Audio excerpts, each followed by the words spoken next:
God. Clap it up. Clap for Lord Shepherd.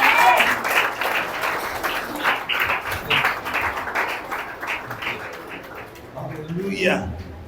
Woo. Wow, thank you, Pastor Tirso and Pastor Filata. Thank you for the opportunity to be here. Let us pray. Father, I give you praise for this ministry. I give you the glory for this ministry. I thank you that you have enlarged their territories, enlarged their tents. Right now, Lord, we ask you, by the power of your Holy Spirit, come, minister to every person, speak to every heart, bring healing, bring restoration, breakthrough, and miracles in their ministry and in their lives, God. Anoint your servant, that every word that proceeds out of your servant's mouth may it only be of you, Lord Jesus. I give you praise and glory. In Jesus' mighty name we pray. And everybody that believes say, Amen, amen, amen. Please be seated in the presence of the Lord. Amen. Come. Nico. Come. Here. So you can see. You can see. So you can interpret. Okay, doctor. Oh, Panginoon, aking kalakasan. How can you not sing? Yahweh, ang batong balingapin nila. That's what your father and mother sang in Indonesia with me.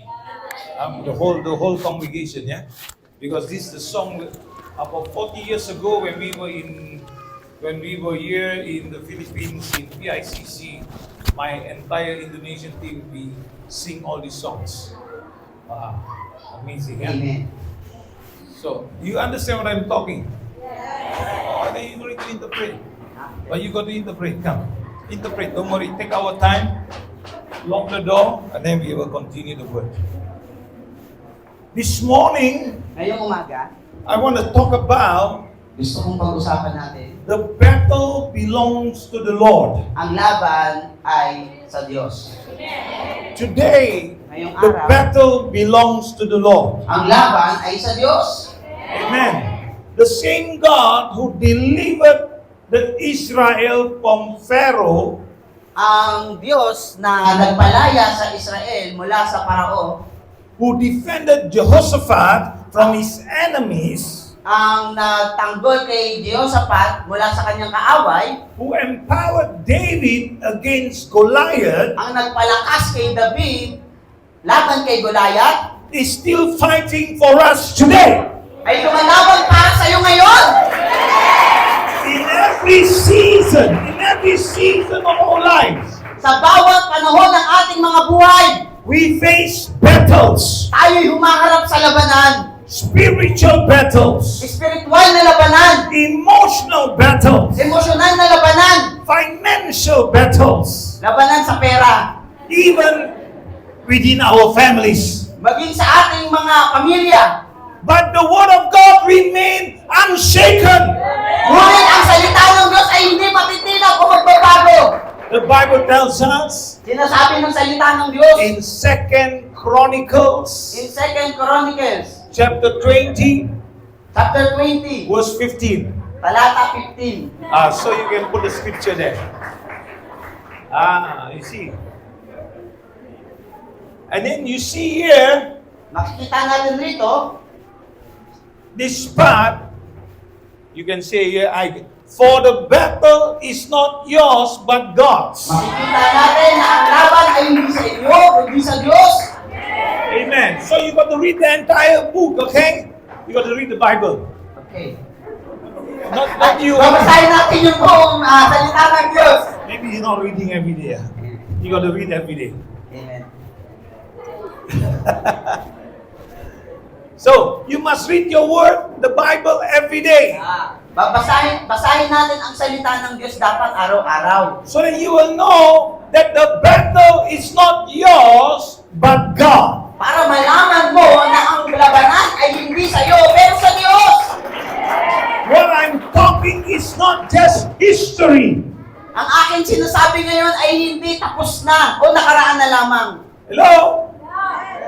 It's living promise for us today. Ito ay buhay na pangako ng Diyos sa atin ngayon. Hello, people of God. Mga anak ng Diyos, Are you excited? excited na ba kayo? You don't just only worship God. You don't just sing songs only. Huwag lang tayo umawit ng awitin. But you must read the Word of God. Ngunit kailangan nating magbasa ng salita ng Diyos. You must have the Word of God inside of you. Kailangan mo magkaroon ng salita ng Diyos sa iyong sarili. That you can become more than an overcomer. Para ikaw ay maging isang higit na mananagumpay. Amen. Amen! Woo! Amen! Para sa akin ba ito, Lord? So, Mark, if he missed something, you ought to tell. Okay? But don't worry. Amen, amen, amen. So, God is waiting for you. Hinihintay ka ng Diyos. So, if you want to have the victory,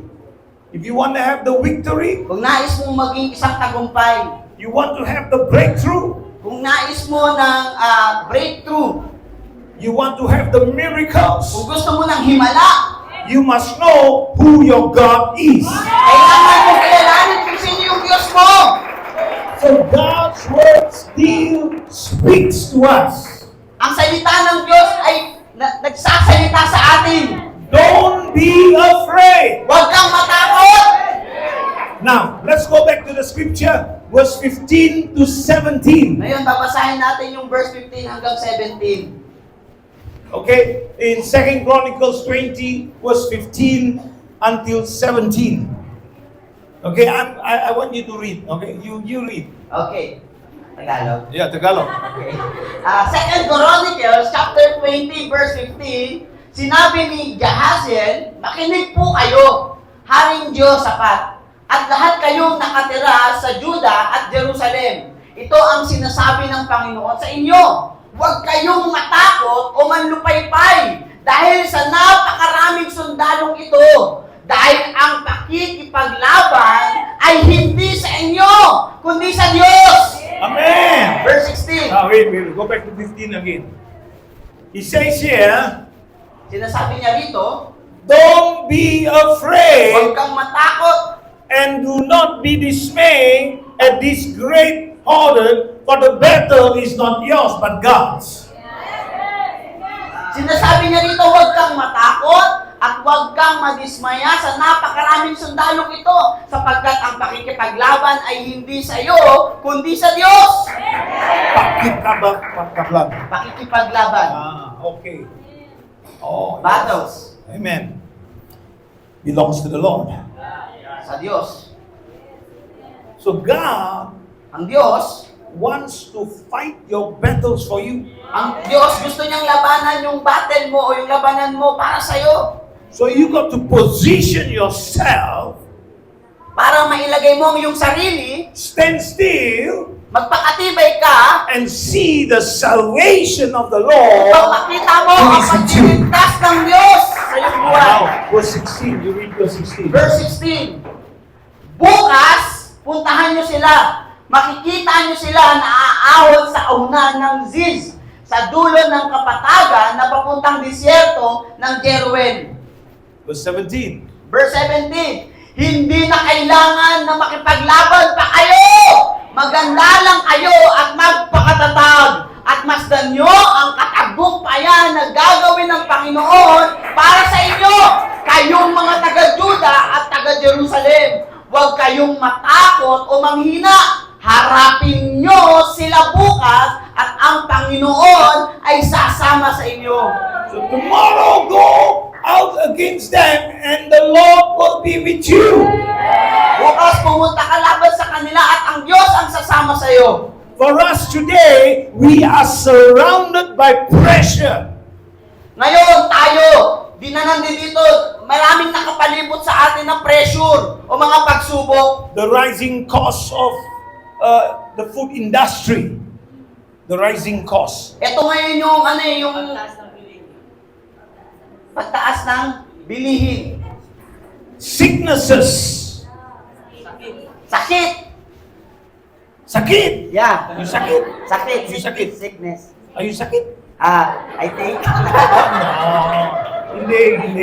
I sakit in English. You sakit in English? Yeah. Great. No more sakit in English. Amen! I receive! Amen. So, lugi kayo. Sicknesses, Ang sakit, spiritual attack, ang pag-atake sa iyong espiritu. and uncertainty. You do not know what is happening. Ang pag-aalala na hindi mo alam kung anong mangyayari. But God said, Pero sinasabi ng Diyos, do not be afraid. huwag matakot! When the world is panicking. Huwag kang Kapag nagkakagulo ang mundo, When the world is stressful, panicking. kapag ang world ay nai-stress, nagkakagulo, But God's people pero ang mga anak ng Diyos must stand still ay magpapakatatag and see the salvation of the Lord. at makita ang pagliligtas ng Diyos. So stop trying to control your situation. Huwag nang ikaw yung humawak o magkontrol ng sitwasyon mo pa. Trust God. Magtiwala ka sa Diyos! Trust God. Magtiwala ka sa Diyos! Even when you don't understand. Kahit hindi mo naiintindihan. Even when you don't understand. Kahit hindi mo naiintindihan. Amen. Amen! I don't understand what's happening. Hindi ko naiintindihan anong nangyayari. Even you don't understand. Kahit Trust hindi mo God. naiintindihan, magtiwala ka sa Diyos. Ngayon yung turo po doon. Position yourself in faith in God. Ilagay mo yung sarili mo sa pananampalataya sa Diyos. Not in the takut, not in the fear. Huwag sa takot. Hello? Kamusta? Everything takut. Lahat natatakot. Lahat natatakot. Everything. Yeah, everything people, a little bit only takut, a little bit takut. Oo, lahat na lang kinatatakutan natin. Don't Nag-aalala. be afraid. Huwag kang matakot. Position yourself in faith in God. Ilagay mo yung sarili mo sa pagtitiwala sa Diyos. The Lord will fight your battle. Ang Diyos ang lalaban para sa iyo. Hello, even now, God will fight your battles for you. Kahit ngayon, ang Diyos ay lalaban para sa iyo. Let me show you in Exodus chapter 14 and verse 14. Papakita ko sa iyo mula sa Exodus chapter 14, verse 14. Yes. Can you show it on the slide? The Lord will fight for you. Ang Panginoon ang makikipaglaban para And sa you iyo. have only to be silent. At kailangan nyo makipaglaban pa. At hindi na ninyo kailangan makipaglaban pa. God will fight for you. Why are you afraid? Stand your ground. Ang Diyos ang lalaban sa iyo. Bakit ka natatakot? Magpakatatag ka. God will make a way where there seems to be no way. Ang Diyos ang gagawa ng paraan pag wala ng paraan. God is your provider. Ang Diyos ang magpo-provide. Amen. When you have not enough money, Kapag wala kang pera, kulang yung pera mo. Hallelujah. when you have not enough money, Pag kulang ang pera mo. when your bills are going high, Woo! Hallelujah. Pag tumataas yung bills mo, you got to trust your God. kailangan mo magtiwala sa Diyos. Faith in God. Manalangin sa Diyos. Have faith in God. Manampalataya sa Diyos. Don't have faith in your bills. Huwag kang magkaroon ng pananampalataya sa faith mo. Have faith in God. Tiwala ka sa Diyos. Don't worry. Huwag kang mag-alala. Call on the name of the Lord. Tawag ka sa pangalan ni He Jesus. will be your provider. He is your provide. Siya ang taga-provide mo. My God shall supply At utang mo na ng Diyos. all my Ang needs. lahat ng aking pangangailangan His purpose. na ayon sa kanyang According kapangyarihan. to His riches in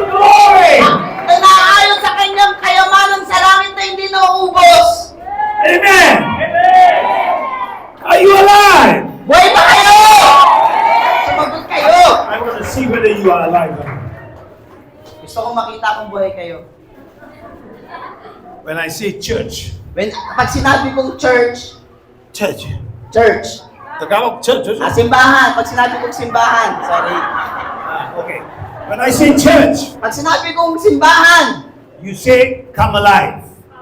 sasabihin mo, mabuhay ka. Mabuhay ka. Mabuhay ka. Come alive. Mabuhay ka. No. No. Come alive. Okay, we do in English, yes, okay? Okay. English na lang daw. We do Taglish. Okay, Taglish. Taglish. Okay. When I say church, Pag sinabi kong simbahan, church, yeah, no. When I say church, kapag sinabi kong church, you say, sasabihin mo, come alive. oh, don't they never say come alive? All day, don't they? Yeah, you see. Don't they all Hindi daw day? kayo nagsasalita. See, don't they all dead? Not alive, dead. Ano? You're not alive. Hindi daw kayo alive dyan.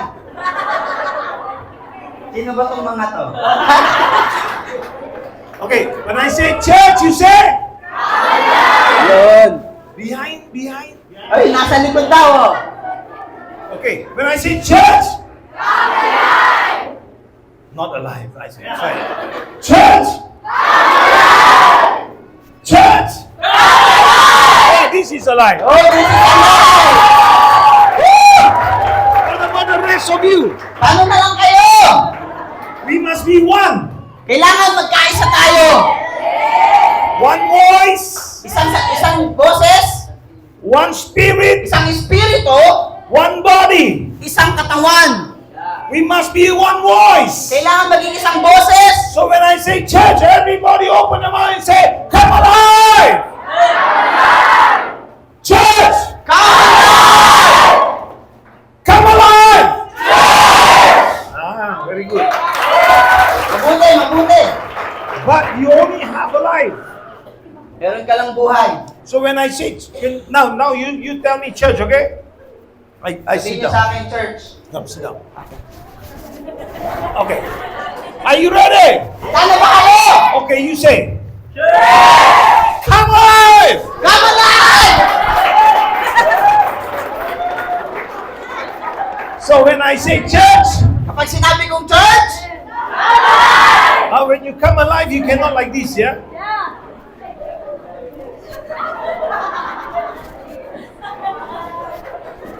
Church, come alive. sabi niyo daw ganito, church, come alive. So when you say, church, come alive. Dapat daw, church, come alive! Okay. Okay. Are you ready? Ano ba kayo? Church!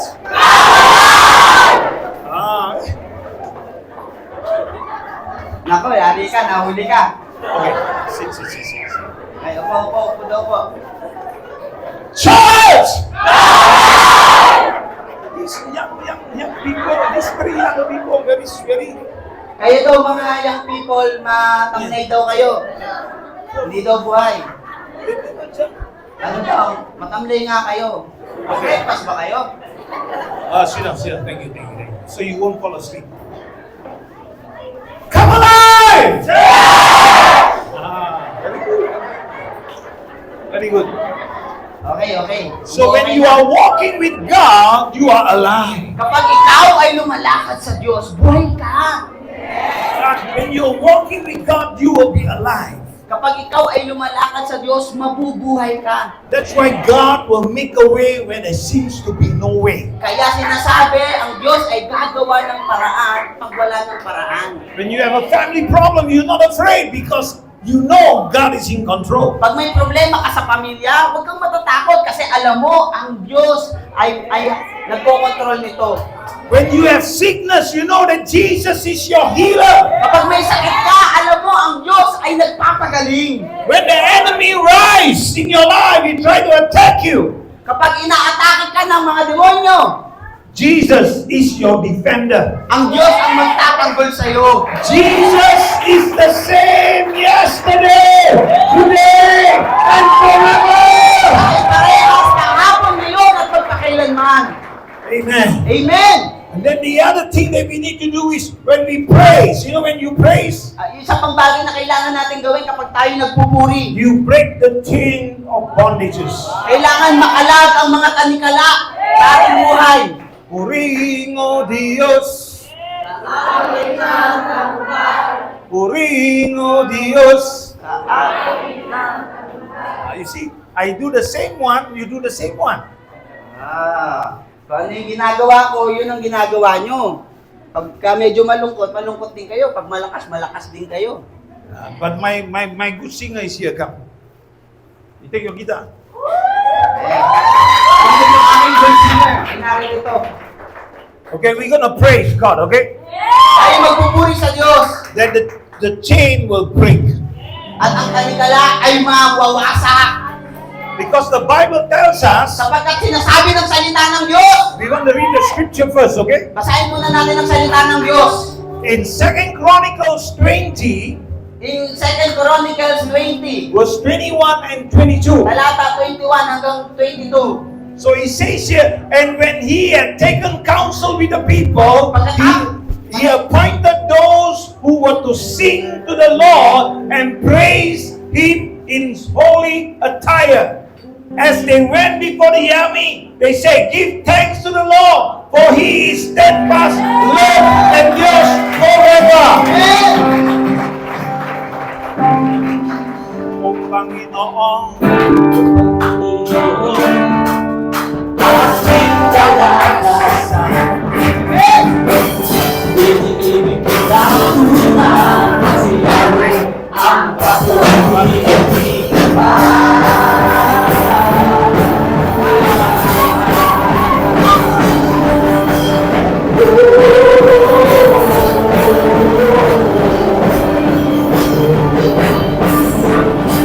Panginoon, aking kalakasan, iniibig kita muna, siya rin ang patuloy iba.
break the chains of bondage. Nasira na ang tanikala. So when you worship God, Kapag ikaw ay sumasamba sa Diyos, your focus is on God, ang iyong paningin ay nasa Diyos. not your problem, Hindi sa problema mo. not your lack, not your sickness. Hindi sa iyong sakit. Your focus is in Jesus. Ang iyong tuhod ay kay Jesus. And if you are sick, you say, "You are my healer." Kapag ikaw may sakit, sabihin mo, ikaw ang aking tagapagpagaling. If there are chains of bondages, they must be broken. Kapag ikaw ay nasa bandage, ikaw ay Jesus nasira. is my defender. Ang Diyos ay magtatanggol sa akin. Amen. He is my provider. Siya ang magpo-provide. God is my provider. Ang Diyos ay magbibigay. How many of you here Ilan ang nandito sa atin? have a lack in your life? Lack. Lack Of finances. kulang, kulang. Ilan din sa atin yung may kulang sa ating buhay? Anybody here having lack or struggling with your finances here? Ilan dito na You want God to restore you? Gusto mo i-restore ka ng Diyos? You just have to do 3 things. Kailangan mong gumawa ng 3 bagay. Obey God. Sundin ang Diyos, Obedient. sumunod sa Panginoon, Obey God. sumunod sa Diyos. Do His work. Sundin mo ang salita niya. Put your trust in Him.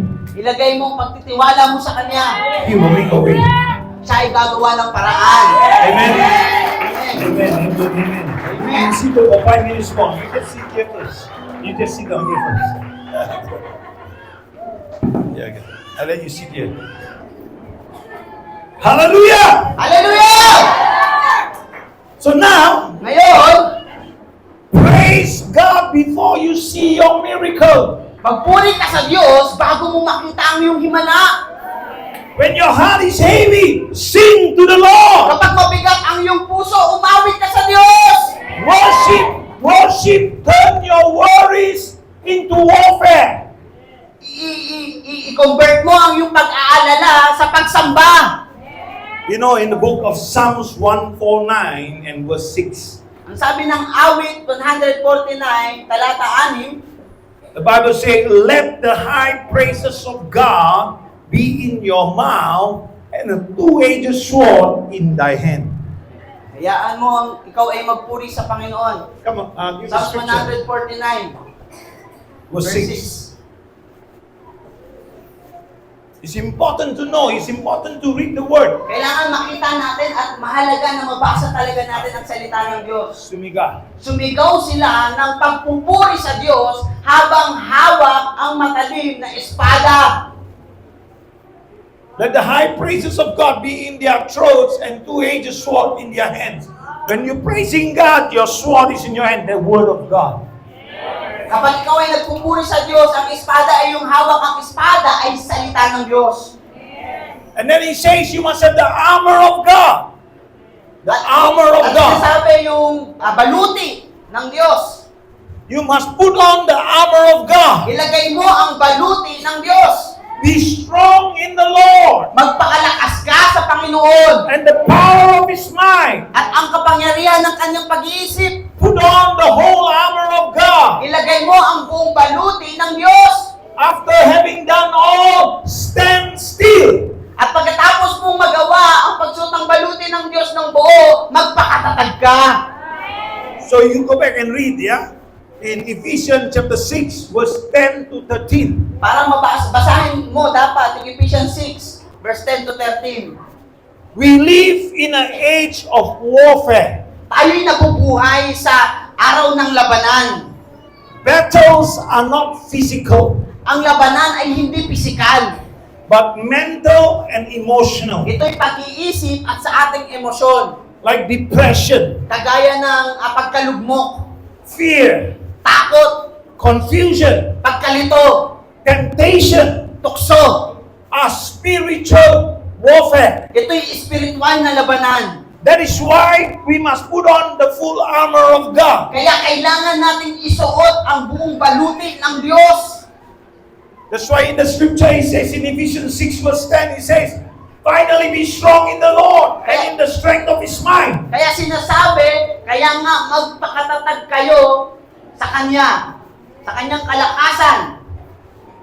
When you put on the belt of truth, Kapag isinuot mo ang sentro ng katotohanan, it means stand on the word. ibig sabihin nun, magpakatatag ka o tayuan mo yung salita ng Diyos. And when you put on the breastplate Kapag of righteousness, isinuot mo ang breastplate of righteousness, it says, walk in purity.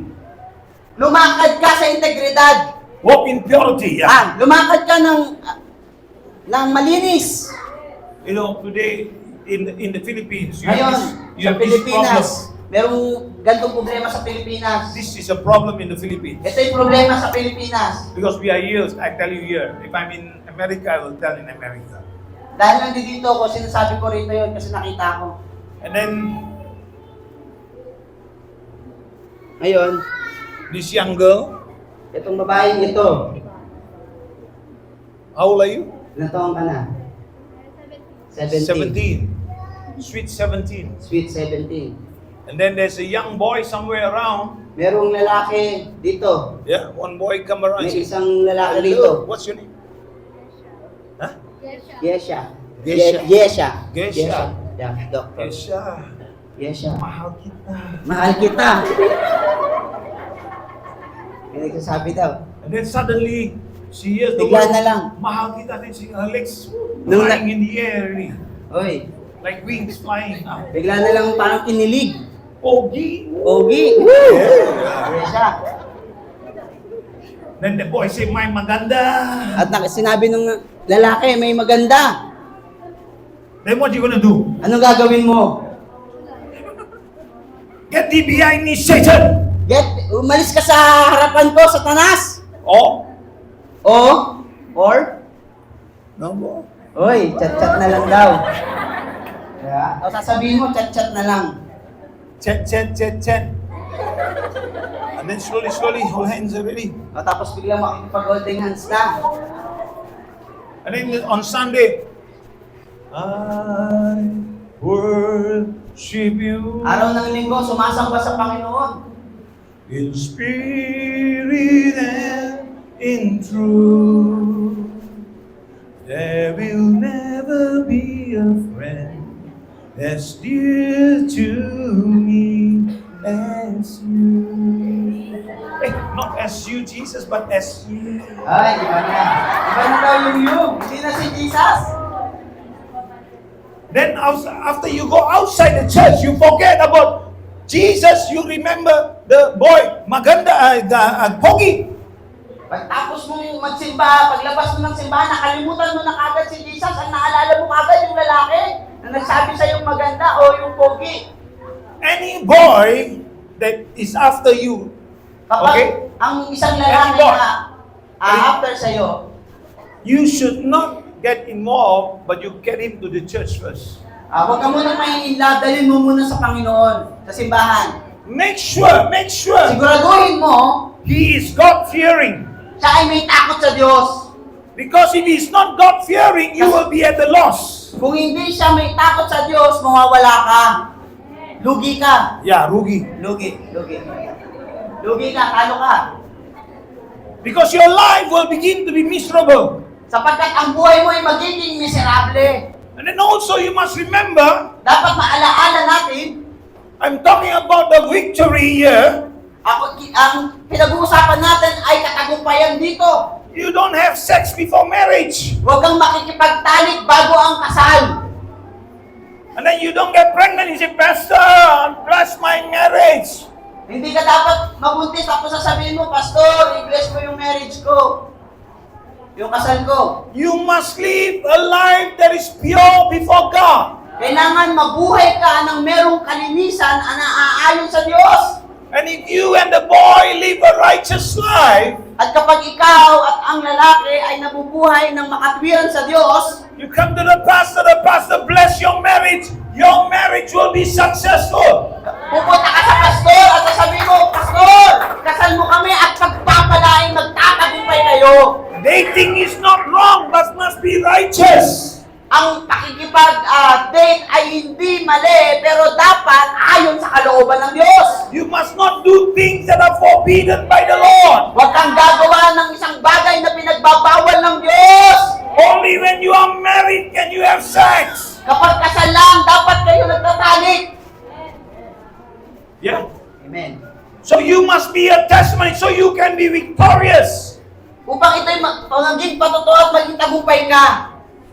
So, any boy come to you already? Meron bang lumalapit talaga sa'yo na lalaki? A lot, yeah?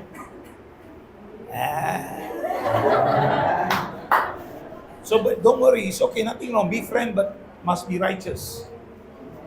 Be friend, but must be righteous. Maging pwedeng makipagkaibigan pero dapat makaayon sa kalooban ng Diyos. You understand? Nothing to be ashamed about. Wala dapat ikahiya. Because when you are friend with somebody, Kapag ikaw ay For example, nakipagkaibigan sa isa, tawag ka. but don't sometime buddy, sometime badong, cannot. Minsan daw bading, minsan badhong. Cannot. Hindi daw pwede. Yeah? Okay, Hindi you have pwede. girlfriend? You have girlfriend? No May girlfriend? girlfriend ka daw? Wala. Boyfriend? Boyfriend? Wala. So, I use you example, eh? Gagamitin ka daw na halimbawa lang ha. Example lang naman. Okay, yeah? Okay lang, eh? Okay lang sa'yo. Okay lang. Okay. So, now a lot of people here bading badong. Marami ngayon, mga bading, tsaka badong. You! And then, Oo. they destroy God's creation. Binawasak nila ang nilikha ng Diyos. So, you know why? Because the devil come and tempt them and say, this is no good. And the Tinutokso church- sila ng kaaway at sinasabi, dito maganda. So, the church must not reject them. The church Dapat, must not reject them. ang simbahan ay hindi sila dapat itaboy. The church must embrace them. Dapat ang simbahan ay niyayakap Love sila. them. Love them. Mahalin natin sila So that they can be free. nang upang sila'y makalaya. So that they can have a life that is blessed. Upang magkaroon sila ng buhay na pinagpala. Amen. Amen. So, I pray for your girlfriend to come. Don't worry. Pag-pray ka na yung girlfriend na maganda maayos. Okay? You want girlfriend, right? Padal mo, Brad. You want girlfriend or you want boyfriend? Ay, ano gusto mo? Girlfriend o boyfriend? Huh? Ano gusto mo? Girlfriend o boyfriend? Sagot! Oh, girlfriend. Oh, girlfriend. Okay, don't be shy. Kanaya? Let me pray for you, girlfriend. Magpe-pray ka daw ng girlfriend. It's so important today. Mahalaga ngayon, The devil will try to distract you ang demonyo ay sisirain ng iyong kaisipan. so he can rob you out of your family, rob you out of the breakthrough, rob you out of the peace of God. Upang agawin ka sa pamilya mo at sa kapayapaan sa Diyos. You follow what I'm talking about? Okay? Now, Ngayon, the seal of faith ang kalasag ng pananampalataya is stop every fiery dart against you. at pinoprotektahan ka dito sa apoy na atake ng kaaway sa iyo. It stops the fiery dart of doubt. Ito'y pinatitigil niya ang mga pagkukuli, doubt, Doubt. pag-aalala. So that you will not. The doubts come because you are saved. Is God real? Kapag may pagdududa ka, sasabihin mo, totoo ba ang Diyos? If God is real, He will answer my problem. Kung totoo ang Diyos, sasagutin niya ang aking problema. Magdududa ka nga eh. You cannot question God like that. Hindi natin pwedeng questionin ang Diyos ng ganun lang. If you want to know your God is real, you got to come into the Word of God. Kung gusto mong malaman kung totoo ang Diyos, kailangan mong tumakbo sa salita ng You Diyos. got to come into prayer. Kailangan mong manalangin. Oh, you got to come into prayer. Come. Tayo'y Oh, manalangin. oh God, you must come and intervene in my life. Lord, I believe. Speak to me. Amen. Speak to me. Speak to me. Show me your word. Show me your word. Himakosandakata. Oh, makase. And then you begin to pray. God will begin to release. Kapag nanalangin ka, ibibigay ito sa iyo ng Diyos. Hallelujah. Hallelujah! God will begin to speak. Then the next one is the sword of the Spirit. Ang espada ng Espiritu. It means Declare the scripture with authority. Sabihin mo ang salita ng Diyos ng may authority, ng may paninindigan, paniniwala. I can do all things through Christ Jesus who strengthened me. Magagawa ko ang lahat sapagkat ang Kristo ang nagpapalakas sa akin. Say with me, I can do. Sabihin mo, I can do. I can do I can do all things all things through Christ Jesus through Christ Jesus who strengthens me. who strengthens me. My God My God shall supply shall supply all my needs all my needs according to his riches and according to His glory. riches and glory. So you remember, when you begin to declare, that word goes out and begin to bring into existence for you. Kapag nag-declare ka, ang salita ng Diyos ay lalabas at babalik ito, mabubuhay, mangyayari sa iyong buhay. I give you another scripture. Bibigyan ko kayo ng salita ng Diyos. Say together with me. Sabihin mo ito sa akin. He that is in me That is in me is greater is greater than he than he that is in the world. that is in the world. So who is he in me? Jesus. Sino Jesus. nasa sa akin? Who is in Nakita me? sa lahat. Jesus. Who is in the world? Sino yung nasa mundo? Satan. Satan. So he that is in me Ang Diyos na nasa sa akin is greater ay mas dakila than he that is in the world. kaysa doon sa nasa mundo. That is written in 1 John chapter 4 verse 4. Ito'y nasusulat sa unang Juan 1, talata 4. 1 John 1 John chapter 4 chapter 4, verse 4. verse 4. It's written on there.